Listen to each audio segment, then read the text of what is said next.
पाकिस्तानने पुन्हा एकदा भारतावरती हल्ला केलेला आहे आणि दहशतवादाच्या माध्यमातून उरी सेक्टरमध्ये दहशतवाद्यांनी हल्ला चढवला। लष्कराच्या मुख्यालयावरती दहशतवाद्यांनी हल्ला केला। 4 दहशतवाद्यांचा खात्मा करण्यात आला। तर या दहशतवाद्यांना प्रत्युत्तर देताना भारतीय लष्कराचे 17 जवान शहीद झालेले आहेत। भारत पाक सीमेला असलेल्या 12व्या ब्रिगेडच्या मुख्यालयावरती दहशतवाद्यांनी हल्ला केला। त्यानंतर गोळीबार आणि स्फोटांचे आवाज ऐकू आले। 3 ते 4 दहशतवादी मुख्यालयात घुसले होते। हे सर्व दहशतवादी पाकिस्तानचे असल्याचं आता समोर आलंय। पुन्हा एकदा पाकिस्तानने भ्याड हल्ला केलेला आहे दहशतवादाच्या माध्यमातून। मात्र भारतीय सैन्याने पाकिस्तानच्या या हल्ल्याला जशास तसं उत्तर दिलं, ज्यामध्ये 17 जवानांना वीरमरण आलंय। मात्र 4 दहशतवाद्यांचा खात्मा देखील झालेला आहे। आजच्या दिवसातली सगळ्यात मोठी आणि महत्त्वाची बातमी, लष्कराच्या उरी सेक्टरमधल्या 12व्या ब्रिगेडच्या मुख्यालयावरती आज सकाळी दहशतवाद्यांनी हल्ला केला। तर उरी मुख्यालयावरती झालेला हल्ला कसा झाला ग्राफिक्सच्या माध्यमातून आपण जाणून घेणार आहोत। आताची सगळ्यात मोठी आणि महत्त्वाची, मारलेले 4ही अतिरेकी पाकिस्तानी आहेत। पाकिस्तान पुरस्कृत दहशतवाद भारत मुद्दा नेहमी उचलतो। पाकिस्तानने पुन्हा एकदा हा भ्याड हल्ला केला। तुम्ही दृश्य पाहताय, उरी सेक्टरमधल्या लष्कराच्या मुख्यालयावरती हा हल्ला करण्यात आलेला आहे। हल्ला कसा झाला? सकाळी 5:30 वाजता लष्कराच्या मुख्यालयावर हल्ला झाला। हल्ला कुठे झाला? बारामुल्लामध्ये 12व्या ब्रिगेडच्या मुख्यालयावर हल्ला करण्यात आला। भारत पाक सीमेला लागून हे ब्रिगेड मुख्यालय आहे। बारामुल्ला जिल्ह्यात श्रीनगर मुझफ्फराबाद महामार्गावर हे मुख्यालय आहे। दहशतवाद्यांनी केलेल्या हल्ल्यात 17 जवान शहीद झाले आहेत। जखमी जवानांना विमानानं श्रीनगरच्या लष्करी हॉस्पिटलमध्ये दाखल करण्यात आलं। हल्ल्यानंतर काय झालं? या हल्ल्यानंतर गृहमंत्री राजनाथ सिंग यांनी पूर्वनियोजित परदेश दौरा रद्द केला। यानंतर गृहमंत्री राजनाथ सिंग यांनी तातडीची बैठक बोलावली। तातडीची बैठक राजनाथ सिंह यांनी बोलावलेली आहे। राजनाथ सिंह आणि मनोहर पर्रिकर स्वतः उरीसाठी रवाना होत आहेत। मात्र उरीमध्ये भारतीय लष्करावरती करण्यात आलेल्या हल्ल्यामध्ये पाकिस्तानचाच हात आहे। त्यामुळे पाकिस्तानला आता जशास तसं उत्तर देण्याची वेळ आली आहे, अशी प्रतिक्रिया संरक्षण राज्यमंत्री सुभाष भामरे यांनी जय महाराष्ट्रशी बोलताना व्यक्त केली आहे।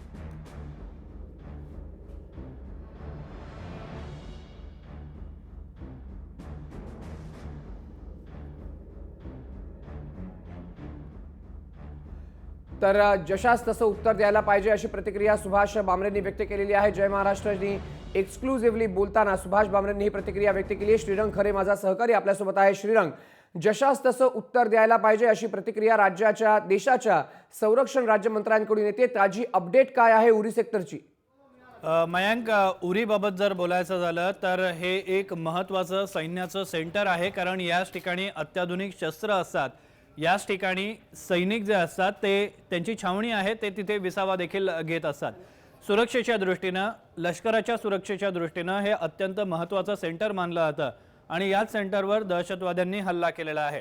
सुभाष भामरे यांनी काही वेळापूर्वी जय महाराष्ट्राला दिलेल्या माहितीमध्ये स्पष्टपणे सांगितलेलं आहे की हे क्रॉस बॉर्डर टेररिझम आहे, म्हणजेच देशाबाहेरच्या शक्तींचा यात हात आहे।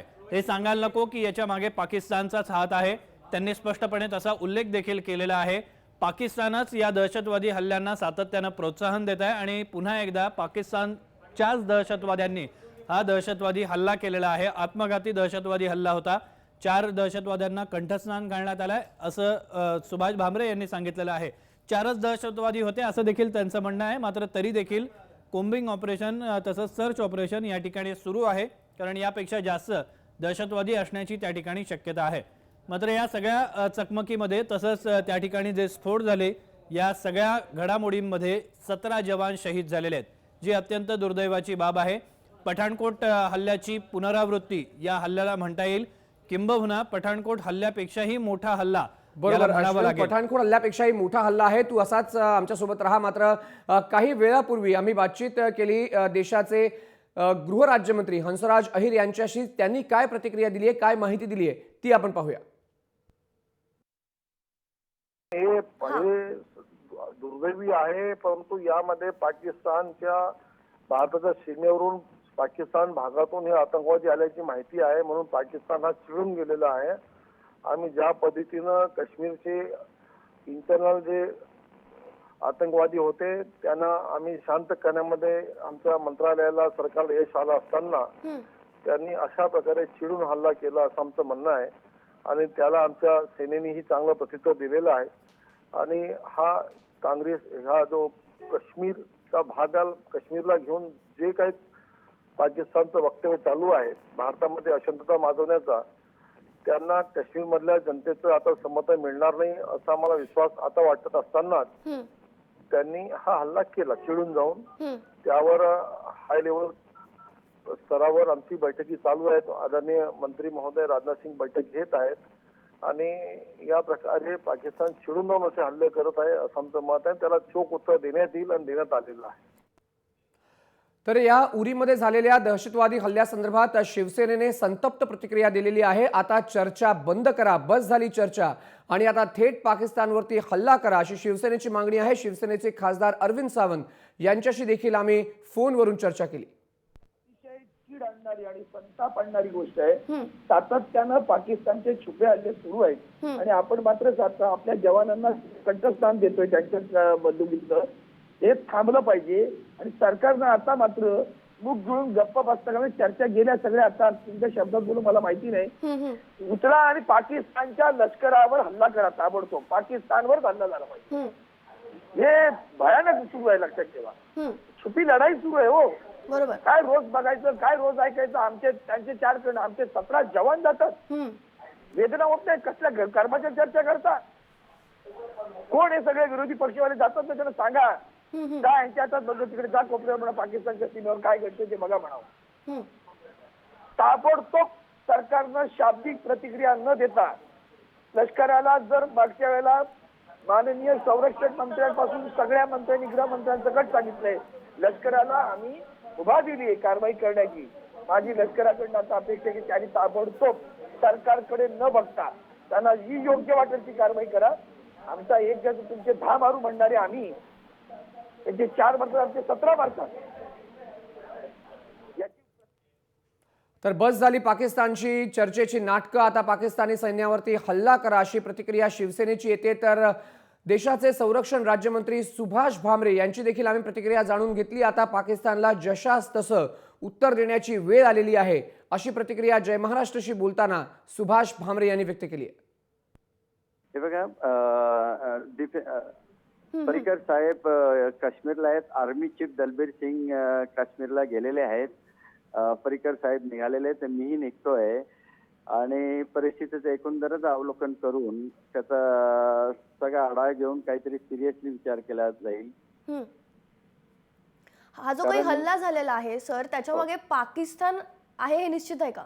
हे बघा, हे क्रॉस बॉर्डर टेररिझम आहे आणि आमचा आरोपच हे पाकिस्तानच आहे आणि आता कुठल्याही परिस्थितीत हे सहन केलं जाणार नाही आणि त्या पद्धतीचं उत्तर निश्चितच दिलं जाईल.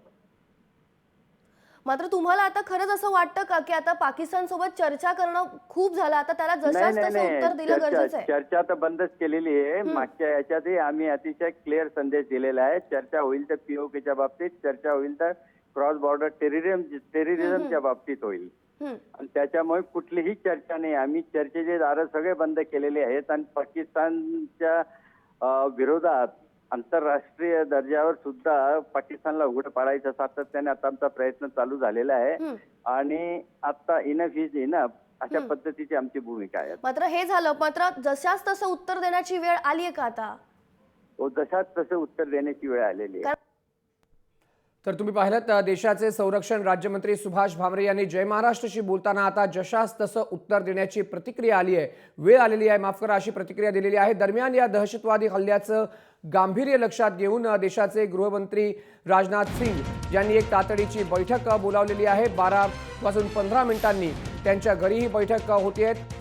राजनाथ सिंग यांनी अमेरिका आणि रशियाचा आपला पूर्वनियोजित दौरा रद्द केलेला आहे आणि राजनाथ सिंग यांनी 17 जवानांच्या वीरमरणाबाबत माहिती दिलेली आहे पंतप्रधान नरेंद्र मोदींना.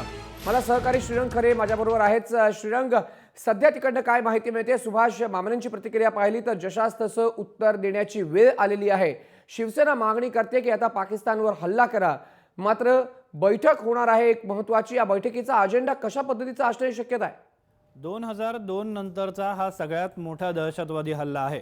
जे दहशतवादी या सगळ्या दहशतवादी हल्ल्यामध्ये सहभागी झालेले होते त्यांच्याकडे मोठ्या प्रमाणावर शस्त्रसाठा देखील होता. त्यांनी त्या ठिकाणी स्फोट देखील घडवून आणलेले आहेत. इतका मोठा शस्त्रसाठा कसा काय येतो, हे दहशतवादी कसे काय घुसतात, हा सगळ्यात मोठा एक चिंतेचा विषय जो गेल्या अनेक वर्षांपासून मोठा चिंतेचा विषय आहेच. मात्र 2002 नंतर अशा पद्धतीनं सगळ्यात मोठा दहशतवादी हल्ला होणं ही अत्यंत चिंतेची बाब आहे. या बाबतीत नक्कीच एक महत्त्वाची पावलं उचलण्याची गरज आहे आणि त्याच संदर्भात ही बैठक बोलवण्यात आलेली आहे. या बैठकीनंतर नेमकं काय होतं, पाकिस्तानबाबत नेमकं काय धोरण स्वीकारलं जातं, हे सगळ्यात महत्त्वाचं बघावं लागेल. कारण संरक्षण मंत्री आहेत, केंद्रीय गृहमंत्री आहेत, लष्कराचे अधिकारी आहेत, पंतप्रधान या सगळ्या परिस्थितीवर नियंत्रण ठेवून आहेत, नजर ठेवून आहेत. मात्र या सगळ्या बैठकीनंतर ब्रीफ केलं जाईल पंतप्रधानांना आणि अंतिम निर्णय हा पंतप्रधानांना घ्यायचा आहे की आता पाकिस्तान बरोबर नेमके काय संबंध घ्यायचे. आतापर्यंत आपण भाजपची ही भूमिका बघितलेली आहे. निवडणुकीच्या प्रचारादरम्यान भाजपनं सीमेपलीकडून होणारे दहशतवादी हल्ले खपून घेतले जाणार नाही. एक मारला आमचा जवान तर आम्ही तुमचे 10 जवान मारू, अशी भाषा वापरलेली होती. मात्र भाजप सत्तेत आल्यानंतरची काय कसरत असते किंवा अडचणी काय असतात हे त्यांना चांगल्या पद्धतीने कळालेलं आहे. पाकिस्तानशी डिप्लोमसीनं डील करावं लागेल त्यांना, आंतरराष्ट्रीय दबाव आणण्याचा ते प्रयत्न करतायत. मात्र आता या पुढे जाऊन काही पावलं उचलावी लागतील हे सगळ्यांनाच वाटतंय, सगळे त्या बाबतीत बोलतायत देखील. मात्र ते करायचं कसं हा सगळ्यात मोठा प्रश्न आहे. यामुळेच अंतिम निर्णय हा आता पंतप्रधान नरेंद्र मोदींना घ्यायचा आहे की पाकिस्तानवर कशा पद्धतीनं दबाव आणायचा, त्यांच्यावर हल्ला करायचा की नाही. हल्ला करणं हा आत्ताच्या घडीला भाजपला परवडणारा पर्याय नाही, सरकारला परवडणारा पर्याय नाही. मात्र असं असलं तरी या हल्ल्याची योग्य ती प्रतिक्रिया पाकिस्तानपर्यंत पोहोचवणं अत्यंत गरजेचं आहे. ती प्रतिक्रिया जी आहे ती कशा स्वरूपात दिली जाते, त्याचं स्वरूप कसं असतं, किती कठोरपणे दिली जाते, या सगळ्या गोष्टींचा या बैठकीनंतर खुलासा होऊ शकेल. बरोबर आहे, सगळ्या गोष्टींचा बैठकीनंतर खुलासा होऊ शकेल. मात्र या बैठकीमध्ये काय निर्णय घेतला जातो हा निर्णय महत्त्वाचा असेल. धन्यवाद श्रीरंग दिलेल्या माहितीबद्दल. श्रीरंग खरे माझा सहकारी आपल्यासोबत उपस्थित होता. आपल्यासोबत संरक्षण तज्ज्ञ अरविंद गोखले आहेत. अरविंदजी, आपण पाहिलं उरी सेक्टरवरती सकाळी दहशतवाद्यांनी हल्ला केला, 17 जवानांना वीरमरण आलं, 4 दहशतवाद्यांचा खात्मा झाला. मात्र आता सरकारची एक प्रतिक्रिया आली आहे सुभाष भामरेंची की जशास तसं उत्तर द्यावं लागेल. आता खरंच ही वेळ आली असं आपण म्हणू शकतो? जशास तसं उत्तर देण्यायोग्य ही वेळ आहे की नाही हा एक नंतरचा भाग आहे. परंतु ज्या पद्धतीनं हा हल्ला झाला आणि ज्या पद्धतीनं आपल्याला बेसावध ठेवून केला गेलेला हल्ला असं मी म्हणत नाही. याचं कारण असं की आपल्याला सावध राहण्याची आवश्यकता असते आणि उरी भाग ज्या पद्धतीनं इतका जवळ आहे, तो सरहद्दीला लागून आहे, ज्या पद्धतीनं हा हल्ला झालाय तो हल्ला लक्षात घेतला तर या तऱ्हेची म्हणजे बेसावध प्रतिक्रिया असून चालणार नाही. हा एक भाग झाला. उरी भागातच आतापर्यंतचे जे हल्ले झालेले आहेत प्रामुख्यानं पाकिस्ताननं आपल्यावर हल्ला करण्यापूर्वी जे सगळे हल्ले केलेले आहेत ते उरी भागात केलेले आहेत. हा हल्ला उरी भागात झालेला आहे आणि 22 तारखेपर्यंत त्यांना हे सगळं शिजत ठेवायचंय, वाढवत न्यायचंय, प्रक्षोभ वाढवायचा प्रयत्न होणार आहे. कारण 22 तारखेला नवाज शरीफ यांचं आम सभेपुढे भाषण होणार आहे दरवर्षीप्रमाणे आणि त्यावेळेला ते भारतावरती जास्तीत जास्त कठोर टीका करण्याचा प्रयत्न करतील हे तर उघड आहे. आणि याला एक निमित्त बुरानवाणी 8 जुलैला बुरानवाणीला मारल्यानंतर जे निर्माण झालेलं आहे त्यातून हे सगळं घडतंय. आता प्रश्न असा आहे की हे सगळं आपल्याला म्हणजे थांबवायचा प्रयत्न, कठोर प्रयत्न करावे लागतील आणि त्यासाठी आपली मानसिकता तयार होण्याची आवश्यकता आहे आणि ती मानसिकता आपल्याकडे आहे किंवा नाही हा आत्ताचा प्रश्न आहे. प्रश्न असा आहे की नुसता हल्ला आणि प्रतिहल्ला करून या गोष्टी साध्य होत नसतात.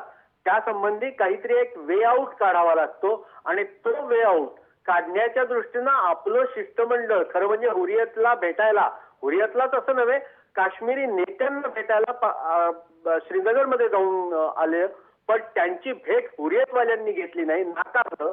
एक प्रकारची त्यांना अवमानित करून सोडलं आणि हे सगळं लक्षात येतं हा एका मोठ्या कटाचाच भाग आहे असं मी मानतो.